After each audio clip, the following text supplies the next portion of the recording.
सध्याच्या भूराजकीय परिस्थितीमुळे निर्माण झालेल्या LPG गॅसच्या तुटवड्यावर उपाय म्हणून केंद्र शासनानं महत्त्वपूर्ण निर्णय घेतला आहे. केंद्र सरकारच्या 12 मार्चच्या आदेशानुसार LPGला तात्पुरता पर्याय म्हणून केरोसिनचं वाटप करण्यास मंजुरी देण्यात आली आहे.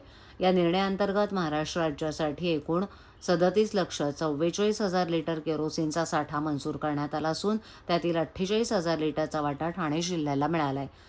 ठाणे जिल्हा प्रशासनानं स्पष्ट केलं आहे की हे वितरण प्रामुख्यानं अंत्योदय अन्न योजना आणि प्राधान्य कुटुंब शिधापत्रिका धारकांसाठी असेल. मात्र केरोसिनच्या उपलब्धतेनुसार आणि लोकांच्या प्रतिसादाचा विचार करून श्वेतपत्रिका धारकांनाही हे इंधन मिळण्यास पात्र धरलं जाईल. ज्या कुटुंबाकडे शिधापत्रिका नाही त्यांनाही या योजनेतून वगळण्यात आलेलं नाही. ग्रामपंचायतीचा रहिवासी दाखला पुरावा म्हणून सादर केल्यास अशी कुटुंबही केरोसिन मिळवू शकतात. तसंच स्थलांतरित मजुरांना केंद्र किंवा राज्य शासनाचं ओळखपत्र दाखवून या सुविधेचा लाभ घेता येईल.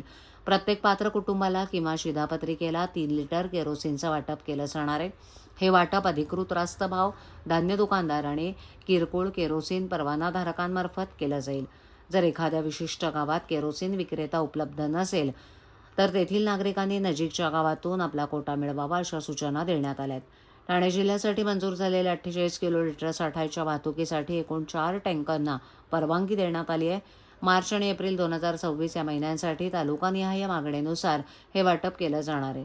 दरम्यान केरोसिनच्या विक्री दराबाबतचे स्वतंत्र आदेश शासन स्तरावरून लवकरच निर्गमित केले जातील असं जिल्हाधिकारी डॉ. श्रीकृष्ण बांचाळ यांनी कळवलंय.